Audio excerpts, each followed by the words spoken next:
What's up guys, Intellitech Studios here, and today we'll be doing a full in-depth review on the Shark Navigator Liftaway ADV. This will be the most thorough review on this vacuum you're going to find anywhere on this platform, so if you're deciding on whether or not you should buy this, this is the one-stop shop to determine whether or not you should. We're going to discover all the things that I like, all the things that I don't like about it, all the quirks and features in terms of maneuverability, if I can say that word, and performance, how well this machine is designed to last, and overall whether or not this machine is a good buy for the sale price that I got this for. My local Walmart, and as well as the local Walmarts to many of the people that I know across the United States, have seen this machine on sale at Walmart for $119. After tax, it's about $126, $128 depending on your state. Now, full price, this machine is about $200. I forgot the exact price off the top of my head, but I believe it's $199 standard. So the question will be sort of a two-tiered question. Is it worth it at the full price? And if not, is it worth it at least at the discounted price when you consider other machines that are available on the market? So right off the bat, a lot of people really enjoy Sharks because of the features that they often implement into their machines at budget-friendly prices, especially when they're on sale. Shark has built a name for themselves in that aspect, and one of the biggest flagship features of this machine is the lift-away function. So we'll talk about that first, since that is a main selling point of this machine compared to some of the other non-lift-away Sharks. So, the idea with this machine is that whenever you're using the hose, which pops off right on the top, there's a little button right here that we push, and the hose pops right out. Either of the two onboard attachments, whether that is the crevice tool or the upholstery tool, are able to push right onto the end of the hose, and there's a suction control slider right here. All that is pretty good. There unfortunately is no dusting brush for this machine. You do have to buy one of those separately. So right off the bat, you do lose a little bit of functionality, but of the two tools that you're going to include, having a crevice tool and an upholstery tool is definitely good, although they very easily could do what other companies like Dyson have done and throw a dusting brush on this crevice tool that would address that main complaint about there being a lack of a dusting brush. For this price, sale or not, there should be a dusting brush. Next, we'll talk about the hose. Now, this machine is advertised as a lift-away, and the reason is because while this machine does have a stretch hose, it has a pretty big problem. As you can see, when you tug on this hose, despite the fact the hose can theoretically stretch a fair amount, the machine is very top-heavy as a result of its design and will tip over. That's a very big complaint of mine. Much in a similar fashion that I've seen with machines like the Cibo Dart, this machine will topple over when you're trying to vacuum a couch or anything like that. But Shark attempts to get around this by allowing you to press this magic red pedal, and you can pull the entire suction unit off. And the idea is that you can then carry this around either by this handle or by the wand and use it portably, essentially like a canister vacuum, only unlike some of the previous Shark machines where you had a caddy that you could put it in and roll it around, this you simply have to carry it. Now, it's not super heavy. This whole unit weighs about 10 pounds, but it's still a good amount of weight that you're carrying in your hand, and that takes away a hand that you could be using to move around stuff that you're trying to clean, or simply hold the hose so it doesn't fall over in the first place, which in my experience is much easier than carrying this around. For example, when vacuuming stairs with this, something that they do tend to advertise, I found that trying to use this on stairs was a little bit annoying because trying to carry the pod by itself meant that it was not very stable when it was sitting on a step. Yes, the bottom is flat, but it moves around a lot, and I found it much easier just to place the entire unit on a step. Although for my specific stairs, the stairs are uneven. So the bottom steps, I can easily prop this on, go up about 6 steps, and then pull the machine back up with me and set it on each step. However, with the steps that get closer to the top on my specific staircase, there isn't enough room, and this falls over and potentially falls down the stairs, meaning you have to hold a hand on it while you use the attachments with the other hand. It's not a very elegant solution, and I greatly prefer other uprights way of solving this, where the hose simply stretches all the way up the stairs and you leave the machine at the bottom. That's very similar to what Dyson does, and I feel like that solution for stairs is a lot more user-friendly. Yes, those types of hoses do cause a lot more pullback with the suction, but since you're not having to hold the machine like you do with this one, you can easily use your second hand to hold the hose out of the way so it doesn't pull on the machine. And this machine, even at the bottom of the steps, can still pull over unless you have the step exactly against the back of the machine, and even then it'll still fall backwards a little bit. So stair cleaning with this isn't the worst for sure. There definitely are other machines that are less capable of doing stairs, and for the price point, this is pretty okay at doing stairs. But I do feel like Bissell's liftoffs machines, and even just Bissell's machines with longer hoses in general in this price range, like the CleanView Active one that I reviewed, I feel handle this a little bit better. They're all very close, but for this price point, you will be sacrificing some amount of stair cleaning convenience, and you're really not going to get anything better than that until you step up to a Dyson or a canister that's dedicated. And I mentioned earlier that yes, this does also fall over, even when you're trying to vacuum couches. So you have to kind of angle this in a certain way, and I'll show this in just one sec. So if I didn't show this before, the upholstery tool store's right there, and the crevice tool is on the opposite side. While we're here, we can see that there is an upper cord hook that we can swivel to allow the entire cable to pop off. And there is a lower or an upper cord hook that helps keep this out of the way, but you will need to remove this in order to access the wand. If you need to access the wand, there's a wand release button right here that you push, and it releases the wand. Thankfully, that's fairly self-explanatory. And the good news is that when this machine is on the ground and you're pulling the hose straight up, it actually is capable of reaching a fair bit, and I can demonstrate that real quick. So whenever you're lifting the hose straight up, you don't have to worry as much about the machine not being able to reach, and we actually can reach a fair bit. I can actually reach my ceiling with this. So the hose is capable of stretching as long as it goes in a singular direction, because if it doesn't, the machine... Ow, that landed on my foot. Ooh, that hurt. Will tip over. Ow, I did not plan that very well, and that landed right on my foot. So, now if we look at the couch, we can see an example of what I was alluding to earlier. Now, of course, whenever I'm cleaning with the couch, I will disconnect the wand, which is from this button right here, and I'll put that back in. One other thing I'm going to mention is that this wand, for some reason, has a lot of sharp plastic on it, and it can very easily scratch up furniture or anything like that. So this does prevent it from getting into tight spaces, unfortunately. So this isn't the best wand in the world in terms of getting into tight spaces. You might want to invest in the long, sharp crevice tool to get into tight spaces, as this just simply isn't going to cut it. But when we put that back in, we can see that if we grab our upholstery tool and we're trying to use this, you can see when we're going over here, it's just fine. The second we're trying to clean a cushion over here, the machine falls over.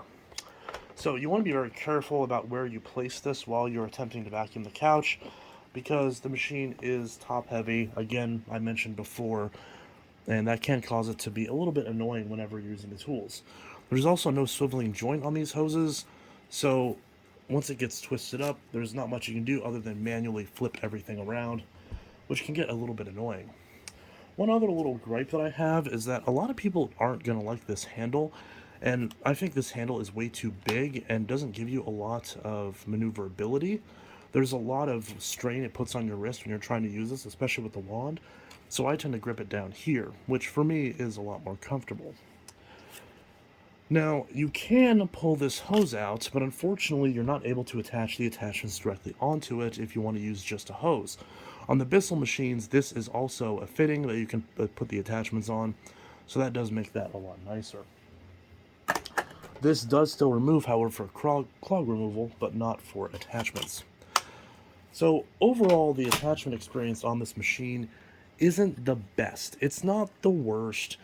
It's definitely not the main drawback with this machine that I'll mention in a sec, but the attachments on this, just pull some plastic off, they definitely could be better, and for me, I would rather use a much more straightforward attachment set from a straight suction canister if I was shopping for a machine in this price range for attachments. But, you know, they could be worse. The fact that you can actually remove this for clog removal is a big step up from previous units. But again, there needs to be a dusting brush on board, and this hose and this machine needs to be designed in a way to where it's not as easy to tip over. because that is a flaw with this that makes it a bit annoying to use. But thankfully, with the suction control slider and all that, the tools on this aren't the worst. And one other cool thing is that you can use Bosch or Miele attachments as well. It doesn't have an 1.25" fitting, but it's not a custom fitting either. So, while it's not the easiest to find replacement attachments for, you can find them for it. And Shark does have enough third-party support that a lot of the attachments I mentioned that are missing from this unit can be purchased from third-party sellers reasonably easily. So that is a positive, at least in the sense of being able to get attachments for it. I mentioned the wand, though. That is a big design flaw, or just not really design flaw, but it's just a big negative in terms of the wand. So as far as above floor cleaning, it overall is fairly mixed. Now that we've got that out of the way, let's talk about carpet cleaning, which, after all, is the number one reason you buy a vacuum. I mean, yes, they make vacuums for hard floors, but you buy a vacuum for carpets. And I know that piece of plastic just fell out. Don't worry, I'll grab that. I know someone will complain about that. So the question is, how well does this Shark do on carpets? It has a nice stiff brush roll, a decent amount of width, and it has a secondary motor that drives the brush roll, so there's no stretch belts to replace. So it should be pretty good, right? I've got bad news and bad news. The bad news is that this machine doesn't clean very well on carpets. For some reason, despite the fact the machine having a very stiff brush roll, there is pretty much no weight on the cleaner head. This machine just glides across carpet and leaves a lot of dust and dirt behind. I actually did an experiment with this machine where I ran this machine brand new out of the box on this carpet, and I ran it very, very slowly too, which is something most customers are not going to do. Most people who use a vacuum, like it or not, vacuum way too fast, so they're not going to be getting a lot of stuff. But I still went reasonably slow, and then I went over that area with a 24-year-old vacuum. A vacuum called the Phantom Fury, which actually is a machine that Shark owns the name to. Shark owns the Phantom name now. So even though Phantom's been out of business, it's actually a fairly apples to apples comparison. And the Phantom got a lot of fine dust and sand and grit and even pet hair that the Shark left behind. So, unfortunately, this machine, and after my 3 weeks of testing, I've tried to figure out what the issue is, and I've unfortunately come to the determination that this machine is just a terrible cleaner on carpets. If you want a machine that cleans your carpets well, which if you have carpets you should want, you shouldn't be looking at this machine with any serious regard. It cleans terribly on carpets, and every single upright in this price category, whether it's the 120 category or the $50 category or the $150 category, every single other upright that I'm aware of that you're going to find at Walmart next to this machine will clean better. The Bissells will clean better, the Hoovers will clean better, the Dirt Devils will clean better, the Dysons will clean better. Everything else cleans better than this Shark. The only other machines that clean as poorly as this Shark are other Sharks, like the version of this machine with the dual clean system. So, unfortunately, carpet cleaning performance is a big, big negative with this machine, which is not good because the previous generation of this machine, the NV352 and its various colored offshoots, actually had a bronze rating from the Carpet and Rug Institute. It was actually certified by the Carpet and Rug Institute for carpet cleaning. It wasn't the best machine in the world for carpet cleaning, but it was at least acceptable. This machine drastically underperforms the previous unit that this is designed to replace, despite the fact that the ADV name attached to this would imply it's the updated unit that's been re-engineered to perform better. But unfortunately, it just simply doesn't. It cleans terribly on carpets, and here's the worst part. And I mentioned there was bad news and bad news. The bad news, obviously I mentioned the carpets. The bad news is that it also cleans terribly on bare floors. Because, for whatever reason, even though this has a stiff bristled brush roll, it does not have a dual clean system, it does not have a soft roller, under no circumstances should this brush roll be on in bare floor mode. And it is. When you take the power switch, which is right here, there's 3 settings: off, hard floor, and carpets. Hard floor and carpets. Obviously, when the vacuum is upright and locked in the upright position, the brush roll is not going to turn. That is normal. That is good. But when you put this in the bare floor mode, instead of the brush roll turning off, it just slows down. Let me demonstrate that. So, carpets. And now, hard floors.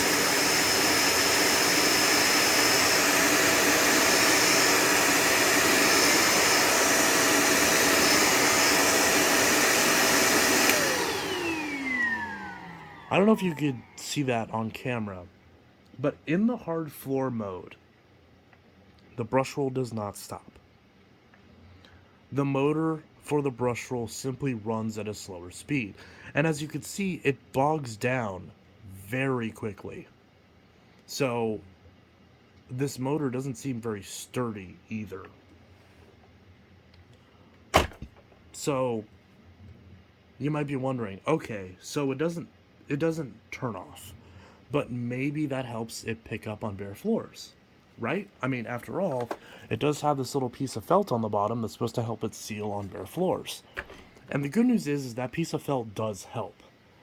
But any improvements that piece of felt would make in terms of sealing the machine to the bare floor is eradicated by the fact that you now have a spinning, hard brush roll that is beating the hard floors, scratching the hard floors, and scattering the debris. Let me demonstrate real quick. So we're going to take this and put it on my bare floor. Now, thankfully, this is really crappy peel and stick tile. This is the worst possible floor you can have. So this thing, I don't have to worry about it getting scratched up. But also, this is a relatively soft floor. It's peel and stick. It's basically made out of soft, rubbery plastic. And you're going to hear how bad this sounds on this floor. This is the most ideal floor for anything like this because it's cheap, you don't have to worry about it getting scratched, and it's soft. So it's able to absorb impacts from brush rolls. And listen to how this thing sounds in the bare floor mode on this bare floor.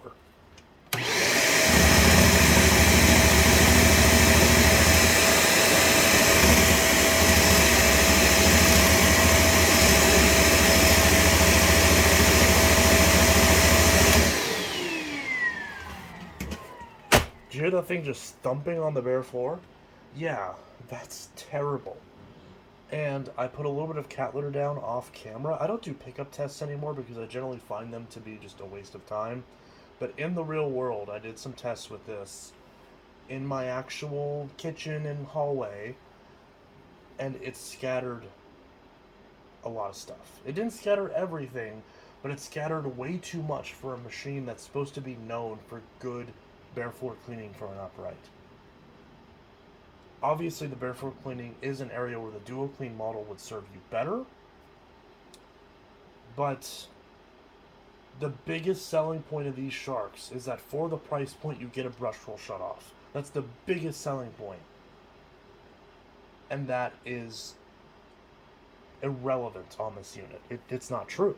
It doesn't shut off. It only shuts off when the machine's upright.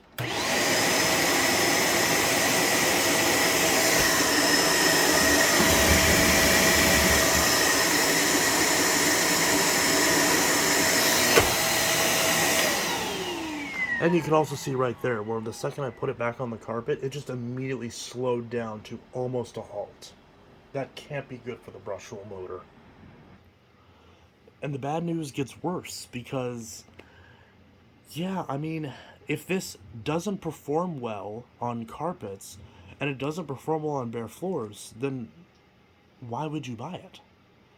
Now, I want to preface what I'm about to say with a disclaimer.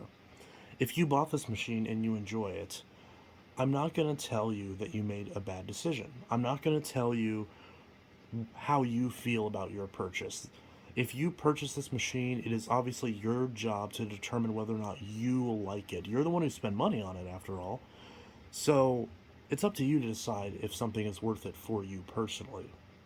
So, me not recommending this machine, which, in case you haven't guessed by now, I do not, doesn't mean that I think you're stupid for buying it. I don't, because Shark does a great job at marketing these machines to people who frankly don't have the time to do other research.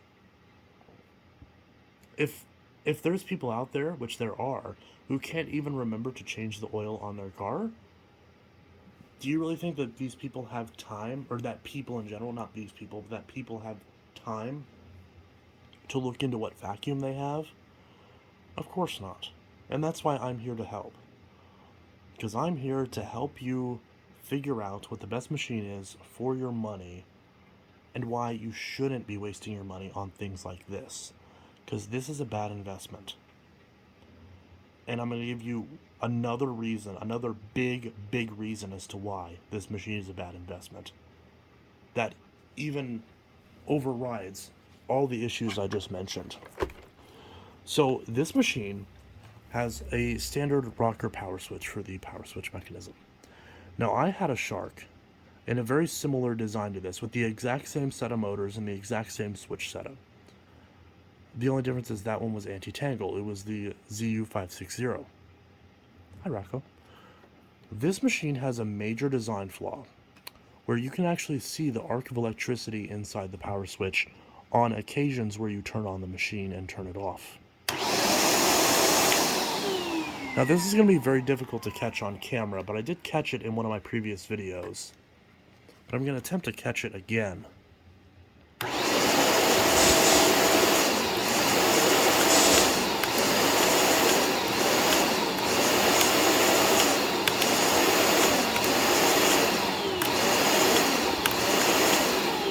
See, now that I'm trying to catch it on camera, it's going to call me a liar.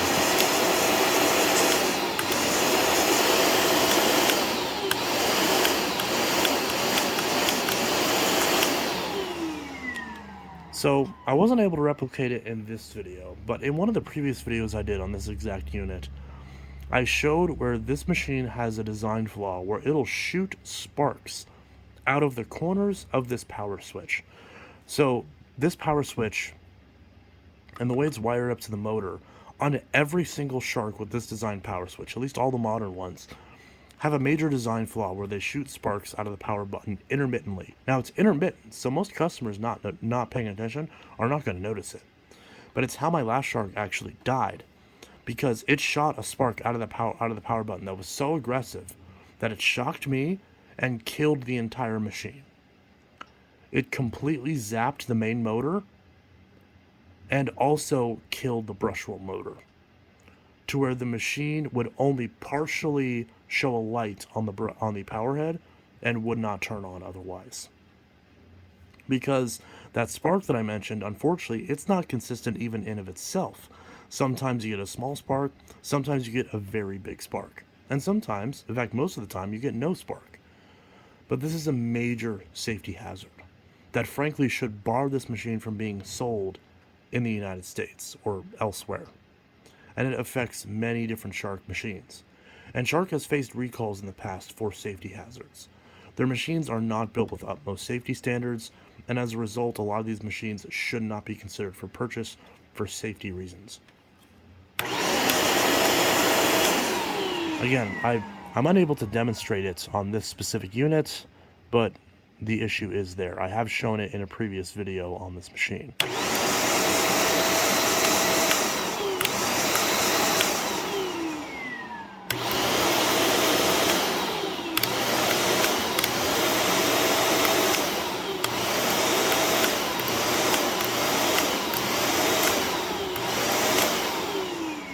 Obviously, it's not going to let me actually see the issue right now.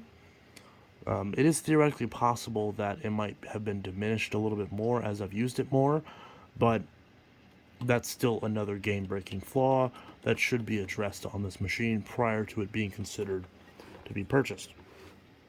So, we went over the tools, we went over the performance of the carpet and the bare floor performance on this machine. Now, I'll mention the lift-away section one more time, because this pedal release right here works very well for releasing the entire unit, but trying to put it back on is very difficult as it only locks in on the one side, and a lot of times this will not go on properly. And there have been times when I've tried to put this on and it only holds itself in by this one clip, which doesn't seem very sturdy for longevity. It seems like something that could break very easily over time. The actual switch mechanism on the previous generation Navigators, while you couldn't operate them with your foot, there was a button underneath. That was a lot sturdier of a system, and again, another reason why the older model is better than this one. Now, one area where this machine is a little bit better than the older Navigators is in terms of the dust cap setup. Instead of having the two clips on the side that can break, we've just got two buttons right up here that we can squeeze, and the entire dust cap pops off. We do have two pre-motor filters, which we do have to wash at least once a month, depending on your usage. And the cyclone on this, unfortunately, is a single cyclonic unit. There's no multi-cyclonic separation like a Dyson, so you will have to clean this out more frequently. But one advantage to Shark is that you can open up both ends and clean out the entire dust cup. The capacity is also fairly small, but that I don't see as big of an issue as other people mention.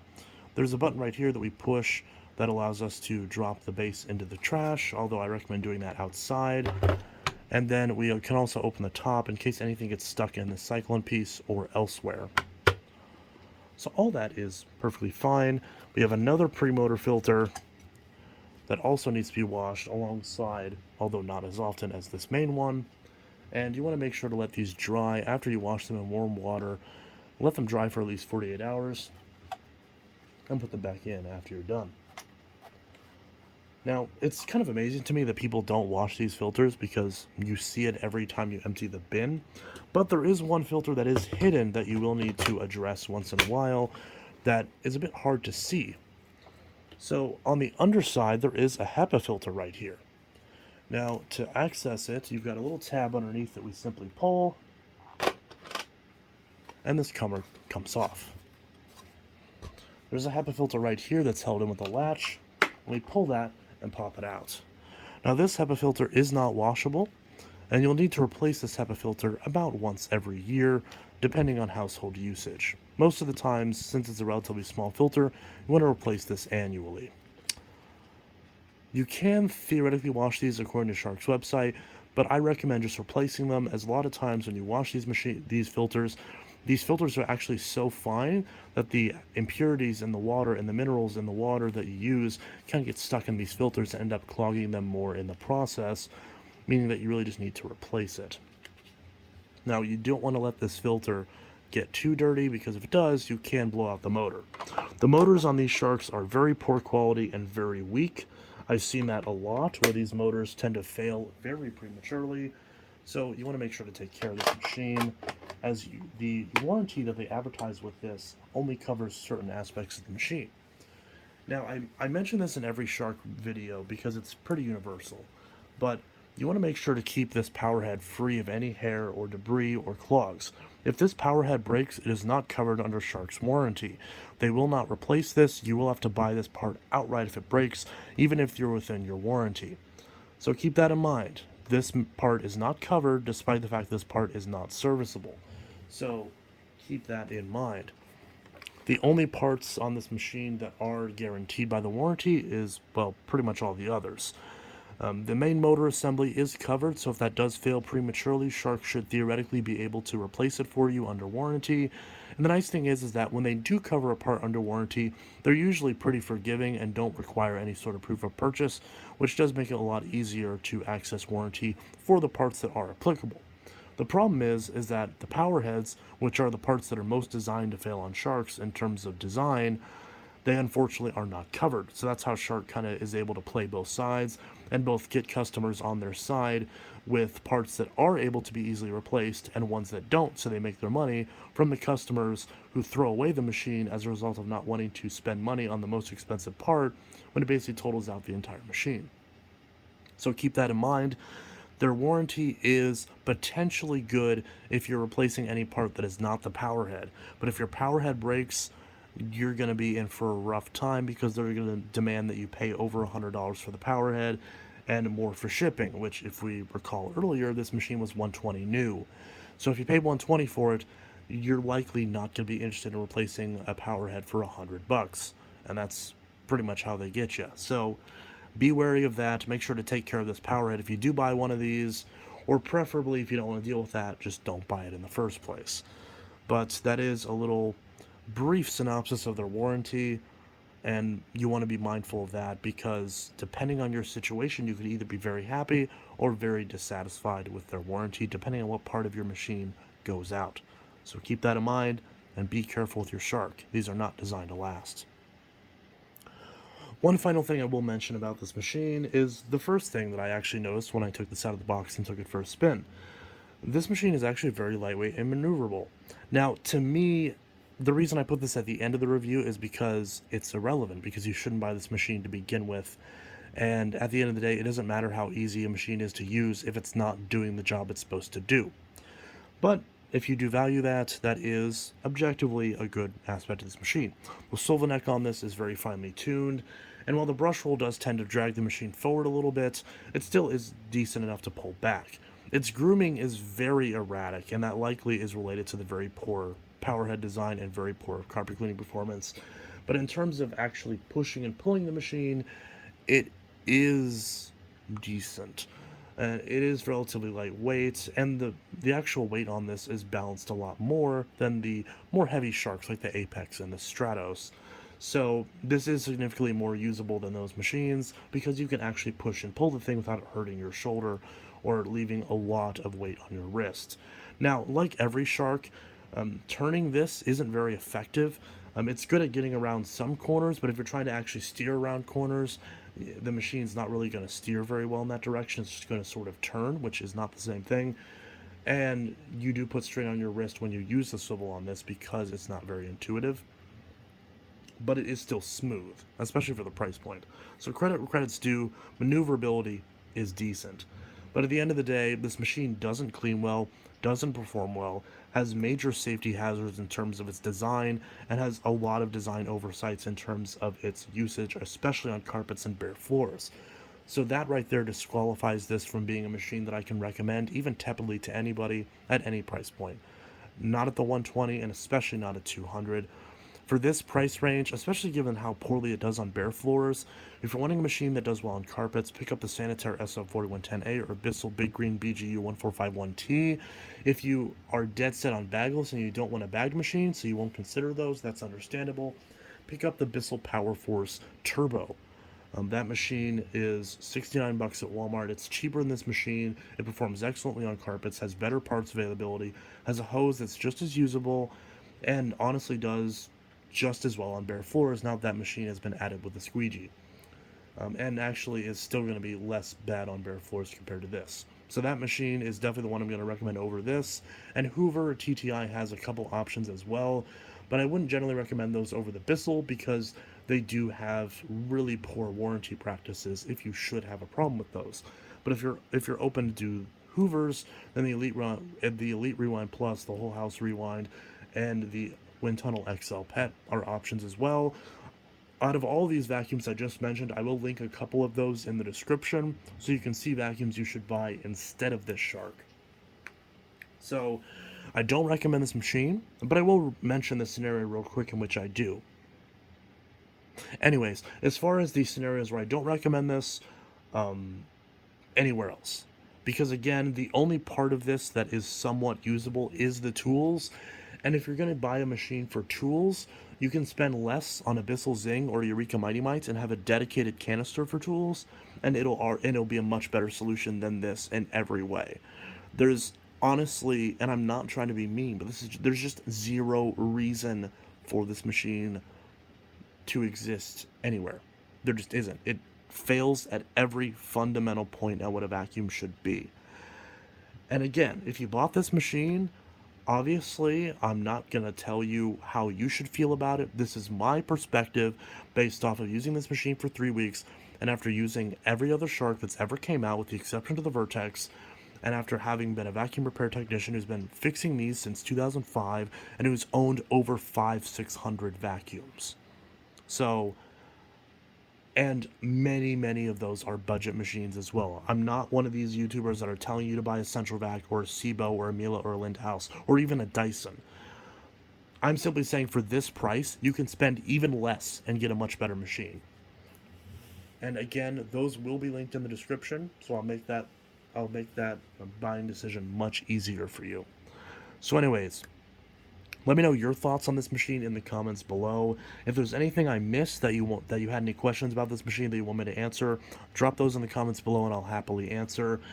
And beyond that, oh, also the cord on this is way too short. I forgot to mention that, 25 feet. Now, the other machines in this price range I mentioned are the same width, so I'm not going to give really any crap for this any more than those machines. But I do think for this price point, you should get a 30-foot cord. But in the Shark's defense, every machine in this price range has a 25-foot cord, except the problem is that the two machines that I really recommend in the same price range as this, when they're on sale at least, like this one is, do have 30-foot cords. So that is another knock against this if you compare this to the Sanitaire or the Bissell Big Green that I mentioned. And again, those will be in the description, and the prices on those do vary, so definitely check the machines I added in the description. And if you are wondering which one to pick, let me know what you have as far as flooring and what type of house you have, and I'll happily help you pick out a machine that's better than this. So I don't want to see anybody buy this. This is terrible. And this one, as soon as I clean all this out, is going back in the box and back to Walmart, and I'm letting them deal with it because this machine is not worth $120, and nobody should buy it at that price. 30 bucks, maybe. But even then, that's still 28 bucks too much if you ask me. So anyways, enough rambling. This is Intellitech Studios signing out with a full in-depth review on the Shark Navigator Liftway ADV. I've been talking for about 40 minutes. My throat hurts, and I'm going to go to bed. Anyways, this was Intellitech Studios signing out. I'll see you guys in the next video, and I hope you all have a good one. Peace.